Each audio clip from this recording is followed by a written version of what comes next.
Meron lang pong suggestion ang itong sa plano ko i-file na bill, itong Child Rights Network, Mr. Romeo Dongeto. Meron ba kayong suggestion dun sa yung sa i-waive po yung penalties pag sakaling late registration, kasi yung iba na di-discourage na po magparehistro pag may babayaran pa sila. Ayaw naman natin mawala ng income yung LGU kasi part yun sa kanilang tax revenues or kanilang expected collection.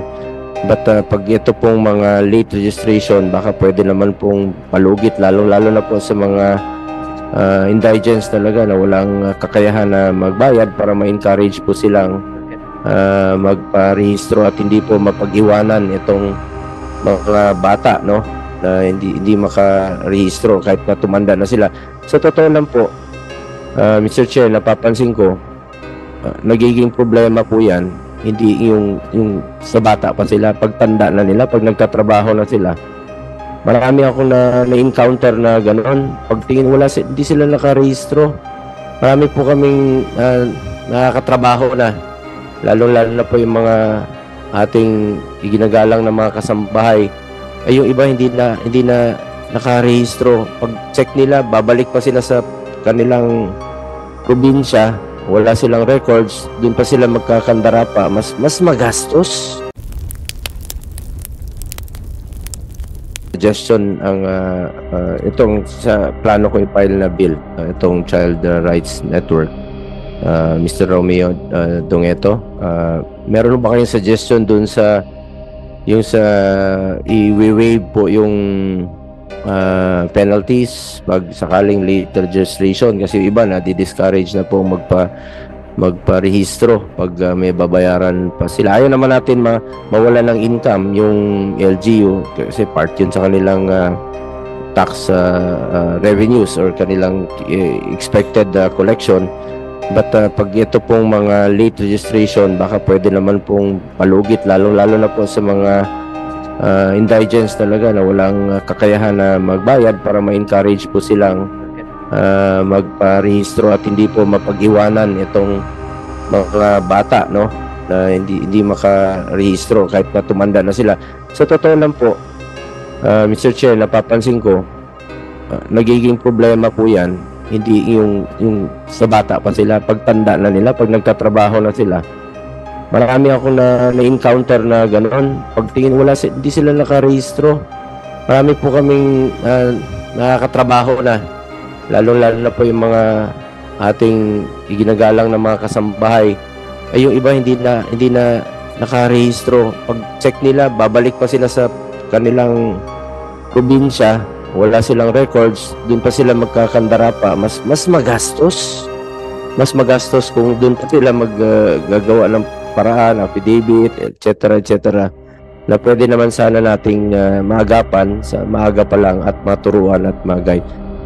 Mr. Romeo Dongeto, yung sa inyong sinusulong po na ma-waive po yung late registration, ho ba inyo sinusulong?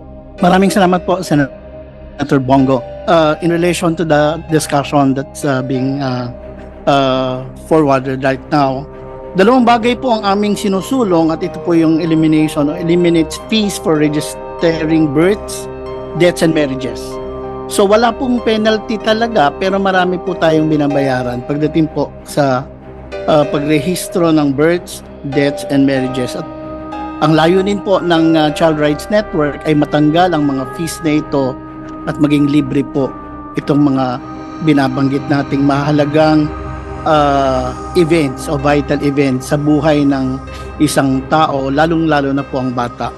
Ikalawa po, in relation to how we can reach especially the people from geographically isolated and disadvantaged areas, ang suggestion po namin ay tiyakin ng PSA at ng LGUs in partnership with the PSA and LGUs yung pong regular mobile birth registration services, at marating po talaga itong ating mga mamamayan na hindi lamang po kapos sa pera kundi po wala talagang means ng transportation. Hindi po available ang mga transportation, kahit po sasakyang panglupa, mga bangka, talaga pong isolated sila.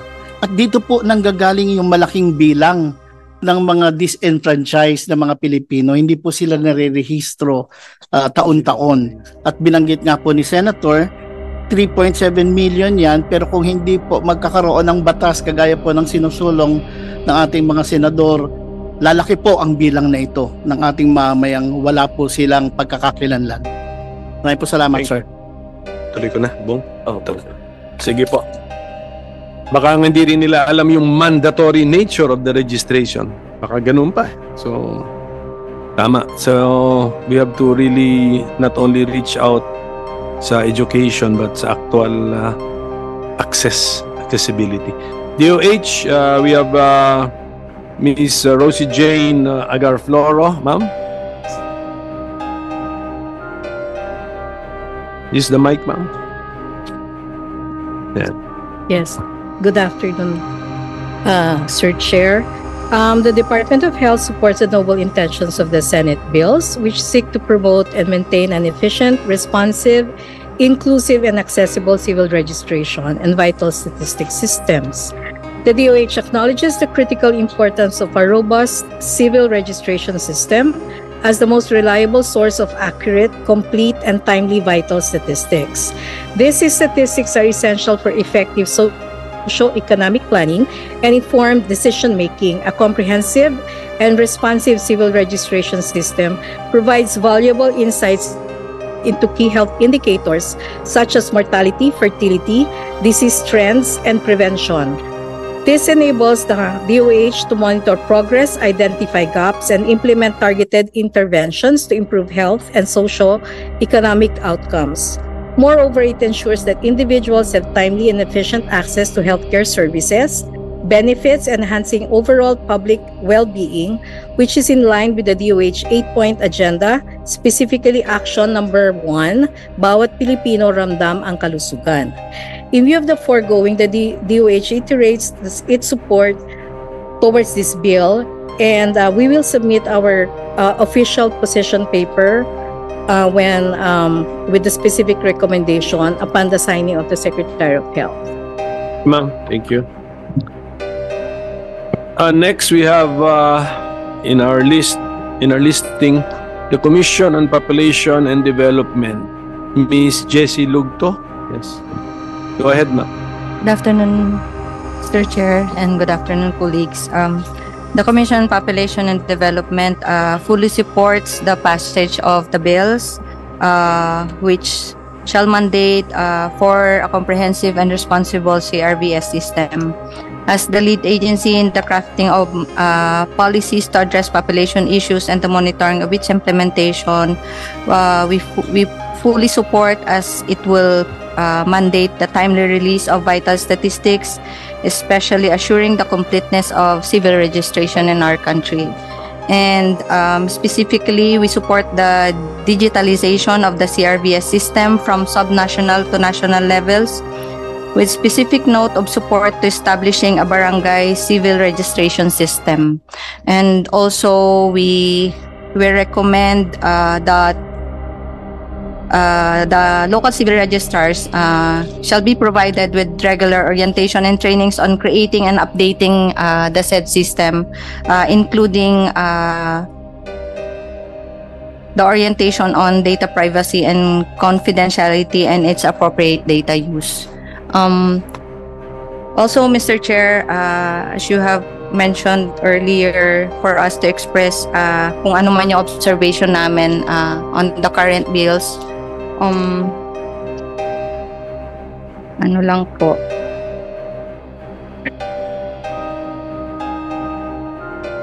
Under section on the registration of applicants for marriage license po. Strada Bill, section what? Strada Bill, section 52 po. 52? And section 21 po of 21 Senator free? Risa.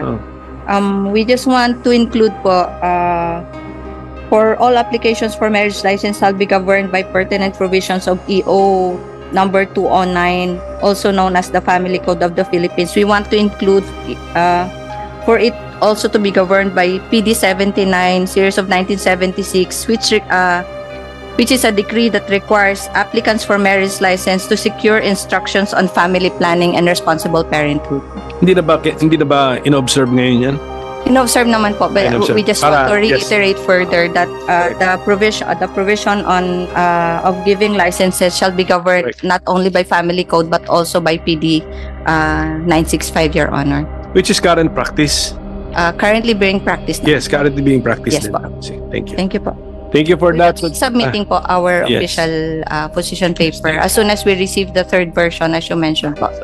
So the chairman now recognizes acknowledges the presence of Senator Win Gatchalian, and should he desire to make a statement, this is the time to do so. Thank you, Mr. Chairman. Senator Gatchalian Just is a recognized. quick opening statement, Mr. Chairman. Well, first of all, I have yet to file my own version, even though we have worked with the Philippine Statistical Authority on this bill. We collaborated to craft our own version, and later on I'll file it, and with the indulgence of the good chairman can be read into the record so that it will be considered later on.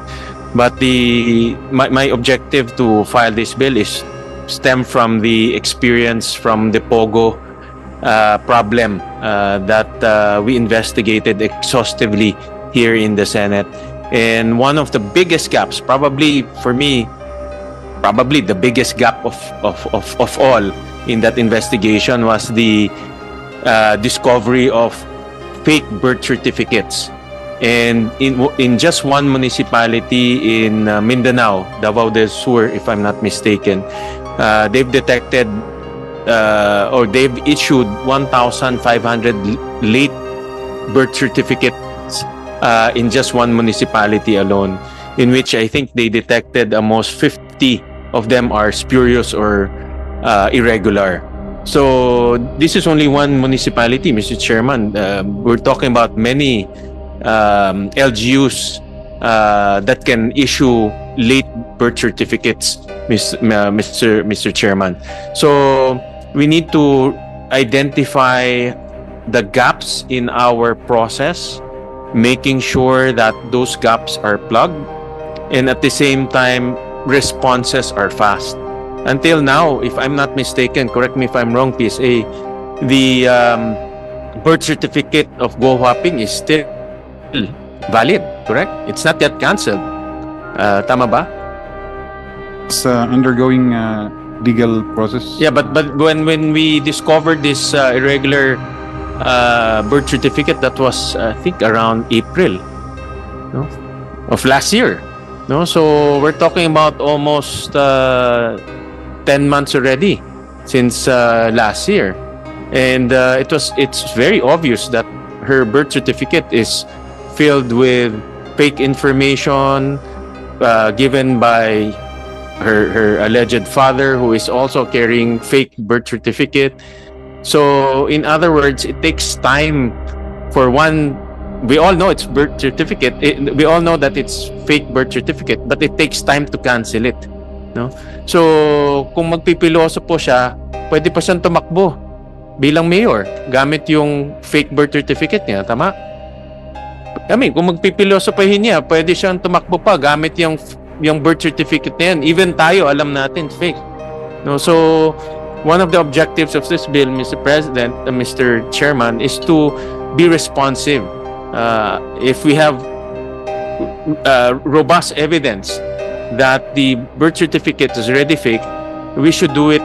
If we can cancel it administratively and as quick as possible, so that they will not use that fake birth certificate to do other criminal activities. For example, buy property, set up businesses, run for public office. So, Mr. Chairman, this is the reason why we filed this bill. And in the proposal, well, I haven't filed my bill, but in the proposal that we'll be making, there's also a provision there that PSA be given power to already investigate and cancel those obviously fake birth certificates immediately, so that those fake birth certificate will not be used for other criminal activities. So maraming salamat, Mr. Chairman. Thank you for that opening statement, Senator Gatchalian. Mr. Manaog, you want to react? Yeah. Mr. Chair, yes, that's why PSA is very supportive of these bills, as some of the sections there created or seeks to create a committee on cancellation of fraudulent birth certificates. So, kaya we were happy na nailagay na siya dito, at least kung may mechanism na tayo to summarily cancel yung mga we found out to be fraudulent document, Your Honor, Mr. Chair. With that manifestation, can I ask the DFA, especially Attorney Bernardo, can I give you an assignment? Kasi the Philippines is state party to all of these treaties and conventions and protocols to reduce statelessness. Bantayan natin ito because maybe baka in our desire for efficiency, we might also be creating instances where we leave a person stateless. Pakibantay lang natin ditong, kasi meron na itong Mr. Manaog, kung wala itong Section 86 na Special Committee on Cancellation of Fraudulent Birth Certificates, wala pa yan kasi bill pa lang yan. You really need to go to court. It must be a court which will now invalidate. Yes, Your Honor, through the OSG, yes, the OSG files the case, and then the court decides on it before we... What's the action? Ang action niya is cancellation of birth certificate. Ganun? Is that the name of the action? Panyero. Yes, Your Honor. This is under Rule 108 of the Rules of Court. So, the rule says that it can be summary proceeding, but even if it's summary proceeding, we still need to undergo a lot of legal process, such as publication, which will take so much of our resources. And in fact, in the last case that we have filed, we already spent around 300,000 pesos in publication pa lang po, and we are looking at 1,465. Isang case pa lang po yun. So it will drain so much of our budget kapag So kaya nga, but ito talaga, itong Section 86 sa Estrada version, Special Committee on Cancellation of Fraudulent Birth Certificates. Bagong procedure talaga ito. So, okay. So this will really change the landscape. Kaya nga, that's why I'm asking our new Panyero if he can help us with your assignment. Mag-oath pa lang. And for the information of Senator Gatchalian, so Mr. Bernardo, what's the first name of Mr. Bernardo? Hindi ko mabasa. Adalbert? It's Aaron po, sir. Aaron, Mr. Aaron Bernardo passed the bar and is about to take his oath. So, as a lawyer. So, and then, yun na nga, and for the information of Senator Win Gatchalian, the son of Senator Bongo, already also passed the bar and is na nag-oath pa. Sabay sila. When is the oath taking scheduled? January 24. Tama pala, sama. So, congratulate ko rin si Senator Bongo. Okay, so we'll now proceed. So, sana tayo. Tapos na si Miss Lugto. Tapos na. Okay, so on our list is now the Child Rights Network, Mr. Romeo Dongueto. I think you have a presentation, a video presentation. Yes, sir. But before that, sir, I just want to mention that we have submitted our position paper. So yung aming pong discussions and positions ay nandun na po, included na. But just a short message, sir, if I will be allowed to read just a short message, at meron po tayong kasama na maglalahad po ng sitwasyon niya na may problema po sa kanyang pag-access ng birth certificate. Mainit na pagbati po mula sa Philippine Legislators Committee on Population and Development at Child Rights Network. Buong puso po kami nagpapasalamat sa komiting ito na nagbigay ng puwang upang mapag-usapan ang isang napakahalagang panukalang batas na siyang makapagbibigay katuparan sa pangarap ng halos 4 na milyong Pilipino na wala pang birth certificate. Alam po natin ang kahalagahan ng isang importanteng dokumentong ito. Bagamat libre ang edukasyon, hindi po makakagraduate kung walang birth certificate. Ito po ang unang-unang birth certificate na dokumento para sa pagkakakilanlan ng isang tao. Kailangan din ito upang makatanggap ng benepisyo sa ating pamahalaan, makahanap ng trabaho dito man sa ating bansa o sa labas ng bansa. At yung pong binabanggit niya, Senator, kailangan ng birth certificate para sa national ID. Kung inyong pahihintulutan, may video po kaming hinanda at pagkatapos niyan, isang kasamahan na maglalakad. Maikli lamang po ng kanyang sitwasyon sa paghanap o pag-access ng birth certificate. Thank you, sir. So let's proceed with the video. And then mamaya, tapos followed by the testimony, ito real life experience. Sige, go ahead, video.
Ito pong ating magte-testimony, iba naman, ano? Is the same? Hindi, is it this, Romeo, is it iba naman? Sige, before I proceed with the testimony, tanong ko muna, di ba may remedy naman available under present law for that mother or the parents of that child na walang birth certificate? Yes, Your Honor. What is it? What is we the have remedy? the delayed registration procedure as of now. Late registration procedure. Kaya, so, anong feeling ninyo? How come, number one, she may not be aware that there is a remedy or something discourages her, disincentivizes her from availing? Ano? The supporting documents may be some of the issues that hindering the registration. What are the supporting documents? For one, sir, Your Honor, merong parang 4 na basic documents that should be provided. Number one, may documents that will show what was the name given to the child, when was the child born, where, who are their parentage. So, di ba affidavits yan? Yung documents yun. Affidavits. Should be documents. Could be school records, could be hospital. Yes. Basta yung mapapakita nila ano yung ginamit na pangalan ng bata. And then meron tayong affidavit of two disinterested person.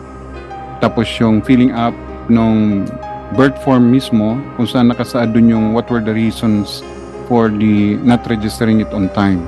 So parang yun yung minimum na dapat maibigay ng Is the fee parang in the nature of a fine? The longer it has been delayed, the greater is the fee? Yes, Your Honor. Actually, Your Honor, previously nagkaroon ng joint memorandum circular yung DILG and PSA to system yung iba-ibang rates ng penalty for not registering on time. So, yung ngayon, ina-address yan ngayon na meron kaming projects, halimbawa itong PSA, sa ngayon meron tayo yung birth registration assistance project. Specifically designed, ang target natin, Your Honor, itong mga may challenges sa pagre-rehistro. So, nag-target ang PSA ng 2 million nationwide, 2 million na unregistered. And we were able to identify about 1.2 million of them na actually wala talagang birth certificates. So through the process, pagtutulungan ng local civil registrars at ng PSA, we're able to register already yung previously walang birth certificate out of 1.2 million na nalaman natin na wala silang birth certificate. We're able to register already about 440 million of them, and then about 50% of that, nasa 200 plus thousand, nabigyan natin ng document and security paper free of charge. As in, this is really the project of the PSA to reach out dun sa hindi pa nare-rehistro and actually magbigyan, hindi lang mai-rehistro na in-name, kundi mahawakan nila yung kanilang birth certificate in security paper that they can use in the transactions nila, Your Honor. So yan yung development namin na update namin. This is not new din kasi even before this birth registration assistance project, meron tayong sa mga local civil service na mobile registrations. They seek to identify muna sino-sino yung mga hindi pa na-rehistro and then assist them in even the production ng mga supporting documents. There are local civil service, LGUs that waive the fees, but some are still nandun pa rin sila kasi nasa tax code naman ng local nila yung penalty fees. Hinahanapan din siguro sila ng kanilang mga kanya-kanyang treasurers. So, kasi revenues naman nila yon. So, yun Your Honor, ang sitwasyon natin sa ngayon. Sige. Siguro change of mindset tayo. Kung gusto natin talagang tulungan itong ating mga kababayan na ganitong situation, wag na natin silang tignan as source of revenue. Ganun na lang siguro. Kahit local. From the national point of view and then from the local government point of view. Ganun siguro. Tignan natin kung na-capture ng mga bills natin. Let's listen to a real life testimony. Tapos tignan natin kung siguro pag-isip natin ito, bakit nangyari ito, may remedy ba siya, unaware ba siya sa remedy niya, etc. So, yes sir, Randy Dumanais. Sige sir. My name po is Randy Dumanais po. Ako po ang grade ko po is grade 10 po. Kaya po, need ko po ng birth is kailangan rin po talaga sa graduation po. And kailangan ko po kasi hindi lang po sa graduation ko kundi po sa pagkuha ng papel ng mga need po ang birth po. Sobrang hirap po, hindi lang rin po sa po. Ang hirap po ng birth kasi po ang dami pong kailangan, ang dami pong papeles na kailangan bayaran. Mahirap lang po kami, hindi po sapat po yung kinikita ng nanay ko pa para po magkuha ng mga papeles po na yon is. May tanong po ako kung pwede lang po bakit po bawal po gamitin ng bata ang apelyido ng isang ina ay ang apelyido po ng tatay pag po hindi kasal ang magulang po. Bakit po? Ay magandang bar exam question yan. Okay. Kunyari nasa bar exam mo yun, Panyero, anong sagot mo doon? I would like to defer, sir. Mr. Chair. Alam mo, mas mas fresh pa nga sa mind mong family ko, the other laws eh. Anong sagot mo ron? May I hear the question again, Mr. Chair? Sa korte sasabihin read the TSN. Hindi, ito pagka ito si Attorney Ambatali magko-correct sa atin. Ang tanong niya, bakit bawal? In-assume na niya actually bawal, pero bakit bawal daw gamitin ng bata ang pangalan ng tatay niya kung hindi kasal sa mama niya? Ano sagot mo doon? Na nga ako doon sa comment. Mr. Chair, the father would have to acknowledge the child before the child may use the Panyero. Tama. Rule pa yan. So actually, hindi bawal. Hindi bawal. So, basta in-acknowledge nung tatay, kahit hindi siya kasal sa nanay, pwede mailagay magamit ng bata yung apelido ng tatay. Tama? Yes. Tama. And actually, we have an existing law, Your Honor, RA 9255, which amends Article 177 of the Family Code. So precisely ganun ang Okay, sige. Si Randy para lang siguro ilang taon ka na ba muna, Randy? 17. 17. So born in 2007. Okay. So Siyempre, tatay, may tatay ka, nanay. Siguro hindi... How is the acknowledgement of the father to be given? Is it to be in writing or pwedeng In writing and should be joint kasi dapat yung nanay Your Honor, siya yung mas nakakaalam Correct, nung information doon sa Right. doon sa kakapanganak niya kay Randy. So dapat importante na nandoon yung nanay na signature din. Yes, magsasign sa birth certificate na ba yung pinipirmahan sa ospital? Affidavit of the use of surname of the father So, executed by the father and the mother. and the mother. So, joint talaga yan. So, ganun ibig sabihin ng Randy na nagkulang lang sa isang act dokumento kasi yung papa mo walang proof na sabi niya na payagan kong ilagay ang pangalan ko sa birth certificate mo. Patay na po kasi po yung papa ko. Anong taon namatay? 2023 po. So 2023, but he was already 16 years old at that time. Pero hindi ka rin, di ba sabi mo wala kang birth certificate, no? Wala po. So wala rin siya. So okay, is the case of Randy easily solvable? PSA? Can you tell us the solution? It's not actually kasi yung affidavit na yon ay pinapatotohanan niya ng affiant, di po ba, sir? So kung patay na yung affiant, hindi mo na alam kung talaga bang i-acknowledge niya yung bata or hindi. So it's not as easy as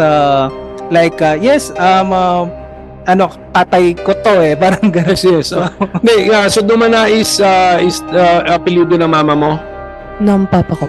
Ng papa mo din? Okay, kasi wala siyang so informally ginagamit lang niya. Pero dalawa kasing concern na raise nga niya, paano niya gamitin ang apelyido ng papa niya, pero tsaka yung wala siyang birth certificate. So step by step tayo muna dun sa una. So anong practical solution? Sabihin natin kay Randy. Yes, Your Honor. Randy, pwede kang mairehistro kung saan munisipyo ka pinanganak, dun ka dapat mairehistro, or kung sa ibang lugar ka na nakatira, dapat tulungan ka nung lugar na tinitirahan mo, yung civil registrar doon, siya ang mag-facilitate na marehistro ka dun sa lugar kung saan ka nirehistro. However, sa sitwasyon mo, kasi pag nilista natin yung magulang mo, meron din dong question sa Municipal Form 102, yung sa birth certificate, tinatanong kung kailan at saan kinasal ang magulang mo. So, siyempre, ang sagot doon ay hindi. So, based on the current law na meron tayo, kung hindi kasal ang magulang, ang ginagamit na apelyido ay sa apelyido ng ina. So, first solution muna, siguro gawin natin, i-rehistro ka muna sa apelyido ng ina. Because yun yung nasa current nating procedure. So, in that case, magkakaroon ka na ng birth certificate, which is correct yung procedure na dinaanan mo. Narehistro ka sa apelyido ng iyong ina.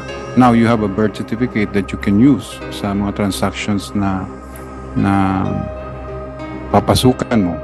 So, yan yung first solution siguro. As to papalitan yung apelyido mo, isusunod sa ama, yun na yung komplikasyon na sinasabi ni Attorney Butch, na kasi walang kasulatan na nagsasabing ina-acknowledge ka nung tatay mo. So that's a fact, Your Honor. Hindi natin pwedeng baguhin yun. Maybe courts can decide on that, pero yung procedures natin, Your Honor, will not provide for the putting surname to people or to child na wala yung consent nung may-ari nung apelyido na yun.